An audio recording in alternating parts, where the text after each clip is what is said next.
when you have those relationships and you develop those relationships, whether they be in meetings or other organic opportunities in communication, I think that breaks down a lot of the barriers and the silos. And so there's not as many questions about, or assumptions rather, that can be filtered through.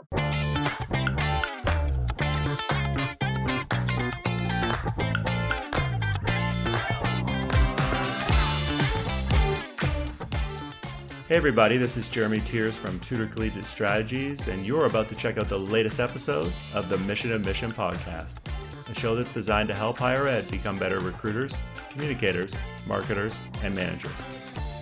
Each week I'll introduce you to an industry leader or difference maker who will share helpful advice, tips, and strategies that will help you grow professionally and personally. Mission of Mission is part of the Enrollify podcast network.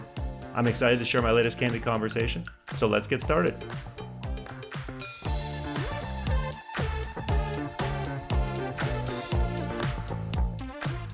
Hey everybody, it's Jeremy Tiers, and this is episode 28 of the Mission Admissions podcast.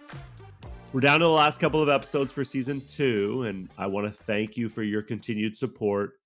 My hope is that you've taken something you've heard from one of my guests this season and put it into action. As some of you know, part of my background includes 8 years of coaching collegiate men's basketball at 3 different schools, and as I travel around now and partner with college admissions and enrollment marketing teams, I still see or hear about some level of disconnect between the admissions and athletic departments, especially when I'm at a small private liberal arts college or university. And so here with me today to break down this problem further and talk about what we might be able to do to fix it is Deb-Biche Labbe, who is the head women's soccer coach at Thomas College in Waterville, Maine. And Deb, in addition to all of her years coaching at the collegiate level, has also served in the director of athletics role previously as well. So welcome to the show, Deb. Thanks, Jeremy. It's great to be here. So Deb, what's the biggest misconception that most people who work on a college campus who aren't college coaches have about college coaches? That's a great question. Thank you for throwing that one out right at the beginning. I think the greatest misconception is that when the season is over, you're not doing anything. You're done work. And as I always try to explain to people, 95%, I would argue, Deb, of what pretty much every college coach in the country does is 95% of the same things the admissions and enrollment office does, right? Right. And it's recruiting students. It's just for the women's soccer team, how many student athletes are you trying to bring in this year, Deb? We're trying to 10 players this year. Right. And so the difference is obviously across campus, they're probably trying to bring in 350, 400, 450, whatever the goal is, right? And so the pool of student athletes is much smaller for you versus the admissions counselors, for example, at Thomas or any school listening. But in terms of, well, how do I get a young person to talk to me? And how do I try to figure out what their interests are? And so much of that is the same. And so if we know this, Deb, what do you think are those 1 or 2 things then that cause so much of the disconnect between especially admissions and athletic offices on most college campuses? Yeah, I think the biggest disconnect is caused by a misunderstanding of roles in the different departments. And that is also based on a lack of communication and operating in silos, which can happen where you're doing one thing over here and the admissions office is doing this other thing over here. I think so many issues can be resolved with better communication. And that doesn't mean that we're always going to agree on every piece, but an understanding of the role. I think you hit the nail on the head when you talked about, the role of an admissions counselor is different than a role of an athletics coach. And we have different avenues to reach those roles, but we don't share all the time how we're reaching those, what our avenues are and our direction and how we go about those pieces. And so put on your AD hat, if you would, for me, Deb, because I feel like part of the solution to improving lack of communication is saying, okay, if I'm in a position of leadership, if I'm an AD, I can go have that conversation with the vice president of enrollment, the associate vice president of enrollment, the director of admissions, right? Somebody in a leadership position across campus in that department. But is it the responsibility, in your opinion, then of leadership to say, all right, I'm hearing this from my coaches, I need to go have this discussion? Or do you feel like, hey, I'm the head coach of X sport. If I feel like I don't have a good relationship with admissions or I feel like there's a lack of communication, it's okay for me to say, well, I'm just going to go across campus and try to start some dialogue. Thoughts on any of that? Yeah, I would say both, Jeremy. If I put my AD hat on, whenever and how often we can get both groups together. And it's not just the leaders, it's not just the athletic directors and the vice president, it's the coaches, the admissions counselors, the admissions staff. How often can you get together and how often can you discuss, do training together, do other things? I think that's the answer. But on the other piece of it is, as a coach, if I feel like I'm having difficulty in that communication, it's important that I go over as well and have those conversations and over communicate, for lack of a better word, and talk about, okay, here are the student athletes that I'm interested in, and just breaking it down and having that conversation. I found success by having those conversations, not only at Thomas, but other institutions where I worked. And you get that feedback from admissions as to, one, they're really grateful and appreciative of hearing, who's on our radar, and then also what their challenges are for that particular student or what have you. When you have those relationships and you develop those relationships, whether they be in meetings or other organic opportunities in communication, I think that breaks down a lot of the barriers and the silos. And so there's not as many questions about, or assumptions rather, that can be filtered through. And I think, again, just to people listening who are like, okay, I'm willing to go have that conversation, Deb, like you said, but where do you start, right? And here's what I mean. If there's a lack of communication, which may be no fault of yours, which may be no fault of, the admission leaders or even some of the admissions counselors, because maybe it was previous people, right, who are no longer there. I feel like if we want to go start to improve communication, it's all about how we say what we say, right? Because as humans, if I'm in the admissions office at Thomas, Deb, and you come and you say, hey, Jeremy, I want to have a chat about this. The first thing I'm going to do as a normal human is probably get a little defensive, like, oh, what's Deb about to do? She's about to.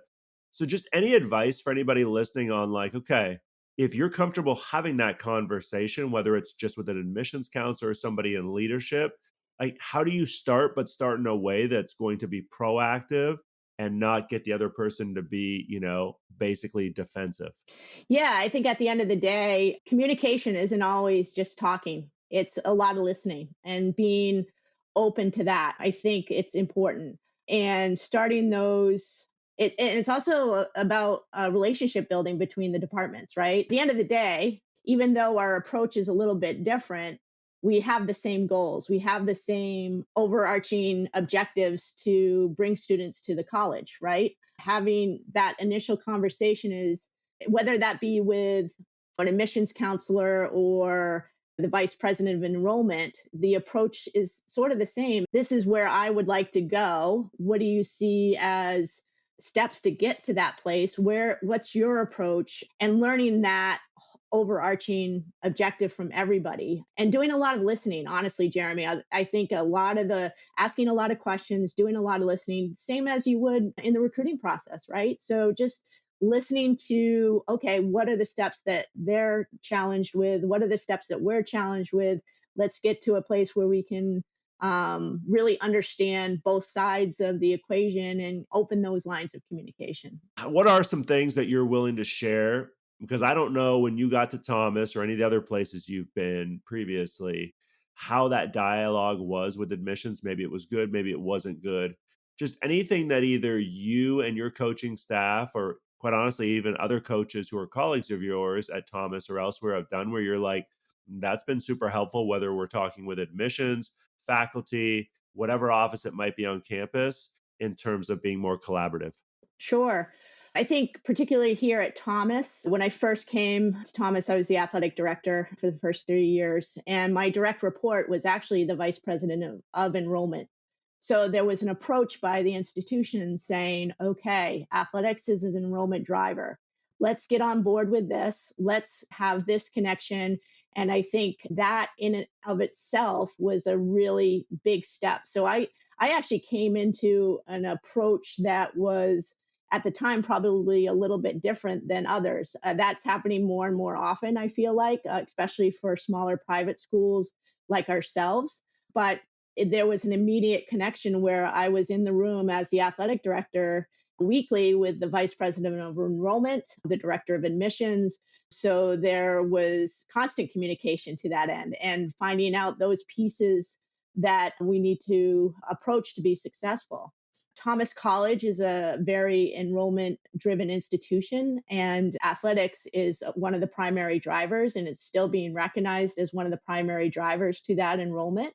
So there's that big piece, and we're still connected with our enrollment. We're very closely connected with our enrollment group and our admissions department. I think that's a big piece of advice that I could give to any of your listeners, whether they be ADs, coaches, admissions counselors, is start that process of maybe you do trainings together to learn about the institution and you collaborate that way. Maybe you have some meetings together, or if you're not in same departments, if you're not reporting in the same way, for example, really embrace those opportunities to come together, because we need to have the same strategies at some point to get us to the end game there.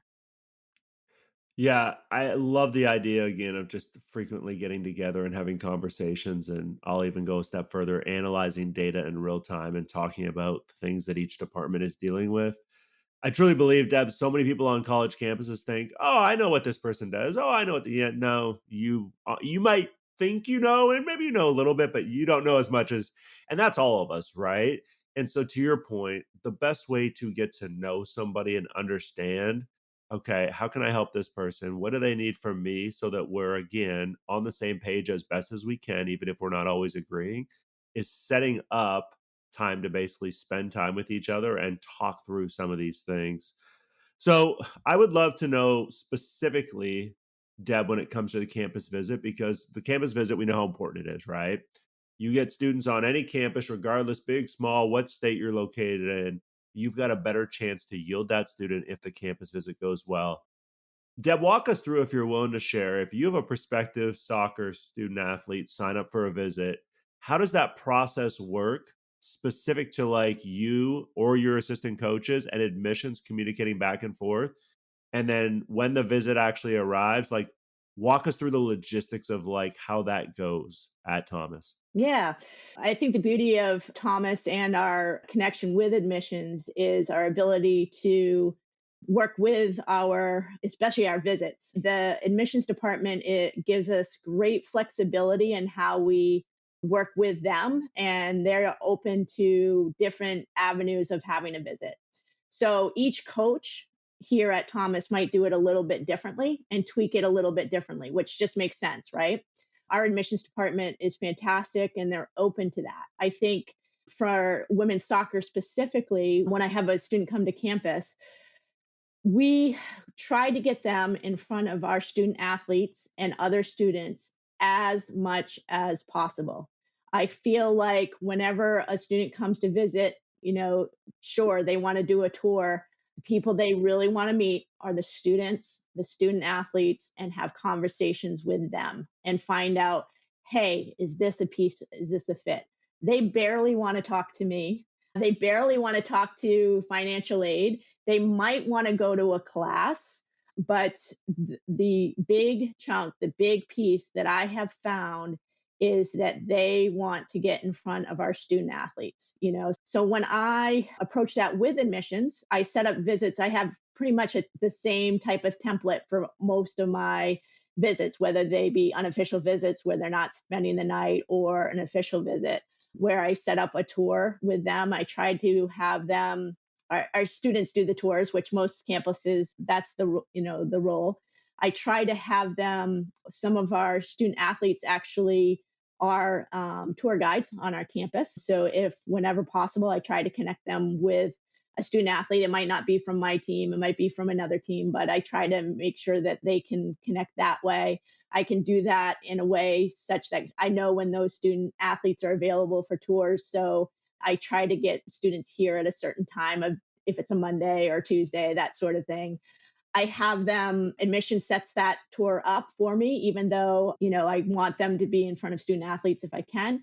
Then they do have a brief conversation with an admissions counselor who really goes over the processes and the details and answers a lot of their questions that they have. If the student asks to meet with a professor, I will set that up with admissions. Admissions is also a part of that process. If that is not something they request, I don't usually offer it up because, again, I want to get them in front of our students as much as possible. And then I have them either do lunch or, walk with me. We meet for a while. I try to meet with the parents as well as if the parents are on for the visit as well, and kind of do a smaller tour of our athletic facility and our fields and do a little bit of a talk with them. And then again, get them to in front of the students as much as possible, whether they're going to a class with them or they're just sitting down having conversations or, just have downtime in their visit. Hey, all, Zach here from Enrollify. If you like this podcast, chances are you'll like other Enrollify shows too. Our podcast network is growing by the month, and we've got a plethora of marketing, admissions, and higher ed technology shows that are jam-packed with stories, ideas, and frameworks that are all designed to empower you to become a better higher ed professional. Our shows feature a selection of the industry's best as your hosts. Learn from Mickey Baines, Jeremy Tiers, Jamie Hunt, Corinne Myers, Jamie Gleason, and many, many more. You can learn more about the Enrollify Podcast Network at podcasts.enrollify.org. Our shows help higher ed marketers and admissions professionals find their next big idea. Find yours at podcasts.enrollify.org. So that whole framework you described, Deb, and as you said, and I appreciate you sharing, it might be a little bit different for other sports. How did that come about to your knowledge at Thomas? Was that something that was in place before you became AD? Was it something you helped put in place? How did all of that come about in terms of saying, all right, back to defining roles that you mentioned earlier, which I think is super important. Here's what admissions role is. Here's how we involve our current students. Here's where Deb or whoever the coach is steps in. How did that framework get put into place?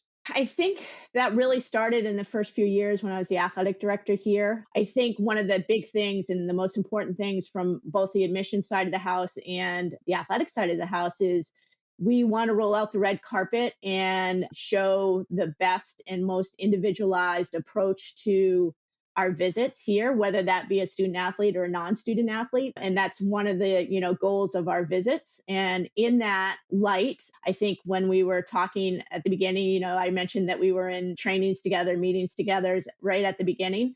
That was where that flexibility came in. So for the most part, where admissions want to be involved is just knowing who's coming in and to have some touch point somewhere along the way, whether that be a tour, whether that be a meeting with a counselor, just some sort of touch point along the way, even if it's just the meeting place, right? So like maybe we meet at admissions and they're there and available for, to answer a question and that sort of thing. I think it kind of happened organically, but it's based on our approach to visits here as an institution. So if it's a non-athlete that's coming in and is interested in dance, they're going to try to create an environment for them, just like they would for a student athlete as well. So it's a pretty individualized approach. Might be a little bit different than a lot of schools, but we can afford that time and that structure here at Thomas in many regards. Well, I love that you again hit on there, just defining roles and defining goals is the way I would summarize what you just said there, which is when we know what the goal of a campus visit is, which I agree, whether you're listening and you work for a state flagship or you work for a small private, school like Deb, at the end of the day, every student wants to feel special. Every student wants to feel like the visit is about them and like they're getting an understanding of, okay, I can see myself here. Yeah, this doesn't seem like it would be a place I'd be happy.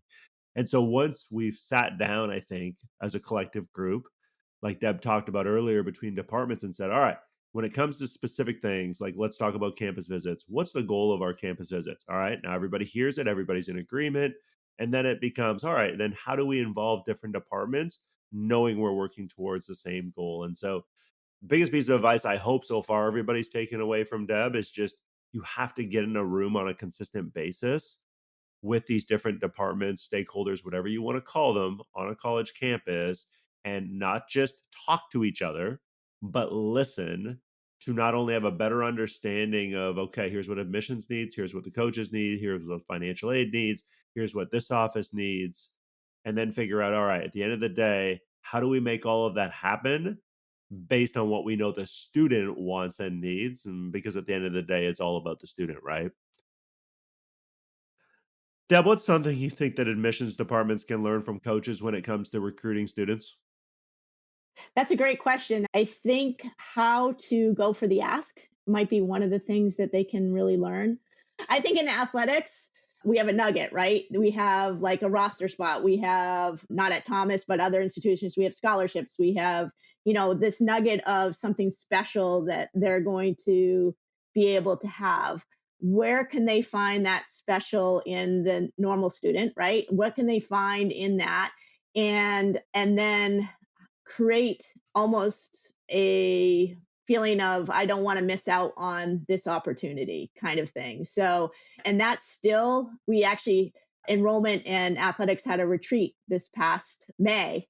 And that was one of the conversation topics is how does an admissions counselor create that for the general student? How do they create that scenario where they don't want them to miss out on something, or create the scenario that coaches have the opportunity to create where, okay, we have this roster spot, or roster spot or, tryout or scholarship or what have you. Thomas obviously doesn't have scholarships, but where can we create those opportunities? I think that's the advice I would kind of give is trying to find answers to those questions. And I would add, it's going to be different for a lot of different students, meaning to me, right? What do we know student athletes value? Well, they value, again, being part of your team, but they also value that at other schools. So now it's understanding, well, why would I want to go to Thomas if I can go to school B, C, D, E, F, whatever it is, right? But for a normal student, we'll say a non-student athlete, they value things as well. They just don't value a roster spot on an athletic team because they're not being recruited. But you know what they might value? The fact that they're going to get all this personalized attention and they learn better that way. And so being in a class of 400 students, that's not going to work well for them. Or they value the fact that your campus has all kinds of resources because they're a first gen student and they know, okay, if I need help, there's all kinds of people set up at this school who are more than willing to help. So I think the answer, to give some added context to what Deb said and some value for our audience, is you have to try your best if you work in admissions and enrollment to do what coaches do, I think, for the most part, pretty well, which is get to know these students. What do they value? What are they looking for? And then does that match up with what your institution can provide? Because it's not always going to match up, and that's okay. But when it does match up and they do take all these next steps, back to what Deb mentioned earlier about making the ask, it's totally okay to do that at some point in the process. But I just find that way too many admissions counselors and quite honestly, some coaches still make that ask before a student athlete has that defined in their brain in terms of, well, why do I choose this school over like these other options that I might have, right? So Right. So, Jeremy, I do have something to add to that now that you talk that through, because I think it's important in getting to know our students or getting to know the students that we are recruiting. I think a big piece is to ask more questions. I think that would be the biggest advice I could probably give is ask more questions, find out what they want, find out what that student wants to get to know them instead of just going into a sales pitch right away. Because I think that's huge in that piece, and the way to find that out I think is asking those questions and listening to the answers and seeing if it is a good fit and getting to know them that way. absolutely agree. Deb, what's the hardest part of recruiting this generation of students, or in your case, student athletes? I Because you've love been it. doing it for a while now and some things have changed, right? Yeah, Like, yeah, over 30 years. Yeah, things have changed. When I first started, I don't even think this is really going to age me. We didn't have the internet, we didn't have email, we didn't have any of those types of things. And now we're social media. The biggest challenge for me as being in the profession for a while, just keeping up with all the changes, keeping up with all the changes, social media, that sort of thing. But I love actually recruiting this generation because they want information quickly. They want to make decisions, but they want to do it in a way that is in a bullet point wise. I want to make this decision. Okay, these are my bullet points pros. These are my decisions, bullet point cons. Show me what you got in 8 seconds or less, and then I'm gonna go from there. I think it's kind of an exciting generation to really work with, to be honest with you, and I really enjoy that. I know you asked the question, what are the challenges, but I think the biggest challenge for me personally is just staying up with the technology of things and like social media, that sort of thing. But I think to grasp their attention is in a way that it's really sport related to my sense. You're playing in a sport, you get it done, you have to make decisions in 2 or 3 seconds. And so you have to take everything in and get that done in 2 or 3 seconds. And then generation, they're very interested in being social, but in a bullet point type of way, if that makes sense. It does, and it's just the way, to your point, technology's changed, and if it makes you feel better, I'm old enough to remember too, right? I joke all the time with our daughter who just turned 14.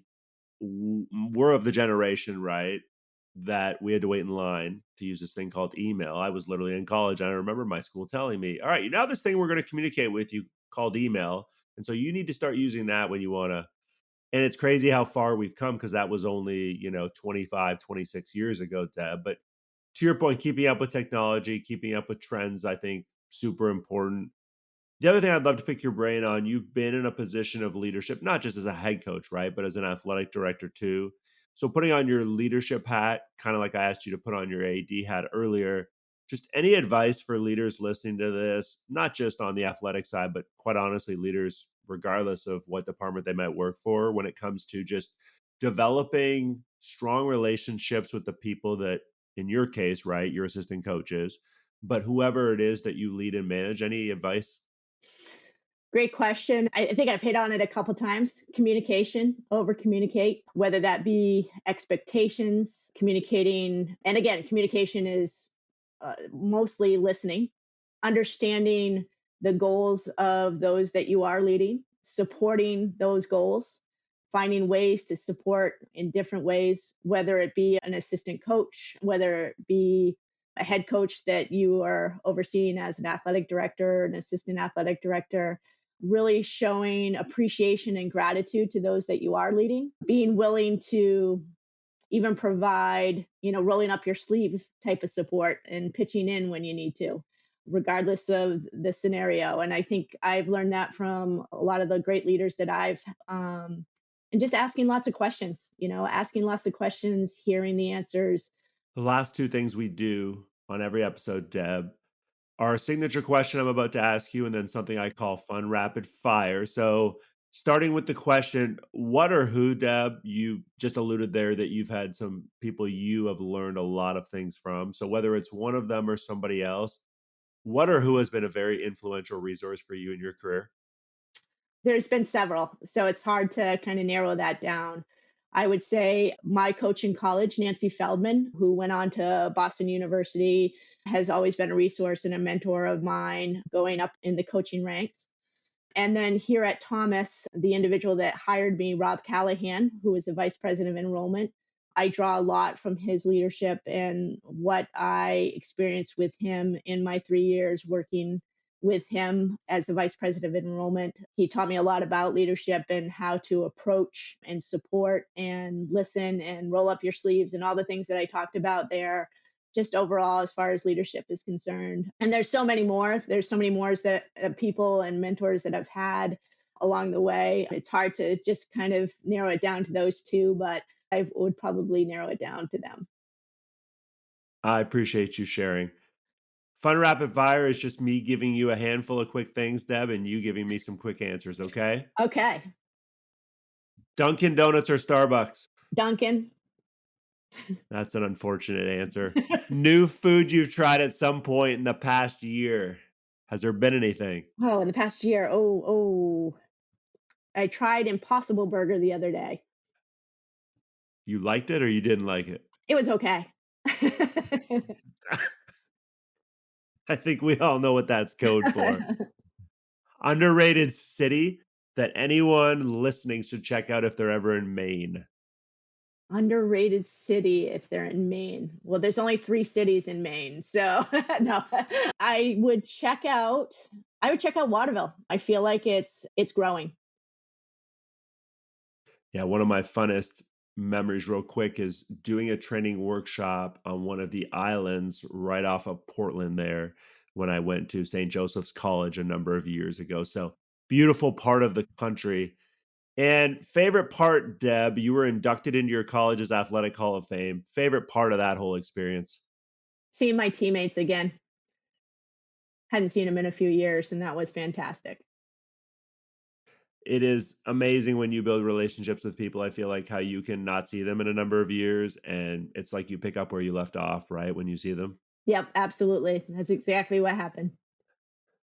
Well, Deb, I appreciate you being on and sharing some nuggets and just reiterating some things I think that, the audience has probably heard before, but yet I would argue if you've heard it and you heard it again from Deb today, what's preventing you from taking action? So I'll end with just encouraging listeners to really think about, hey, if it's not athletics and admissions, maybe it's financial aid on your campus, maybe it's faculty, whoever it is, who do you need to have a stronger, more collaborative relationship with?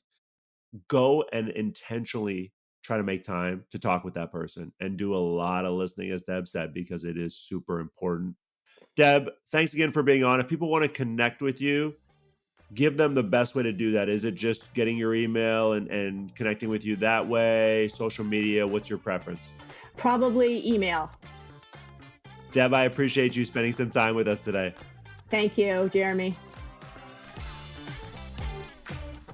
Hey, all, Zach here from Enrollify. I hope you enjoyed this episode of Mission Admissions with Jeremy Tiers. If you like this episode, do us a huge favor and hit that follow and subscribe button below. Furthermore, if you've got just 2 minutes to spare, we would greatly appreciate you leaving a rating and a review of this show on Apple Podcasts. Our podcast network is growing by the month, and we've got a plethora of marketing, admissions, and higher ed technology shows that are jam-packed with stories, ideas, and frameworks that are all designed to empower you to become a better higher ed professional. But Enrollify is far more than just a podcast network. Enrollify is where higher ed comes to learn new marketing skills, discover new products and services, and find their next job. We're a growing learning community of 4,000 members, and we'd love to welcome you into the fold. You can access our free blog articles, newsletters, e-courses, and more, or purchase our master course on how to market a university with Terry Flannery at enrollify.org. We look forward to meeting you soon and welcoming you into the community. Again, you can subscribe for free at enrollify.org.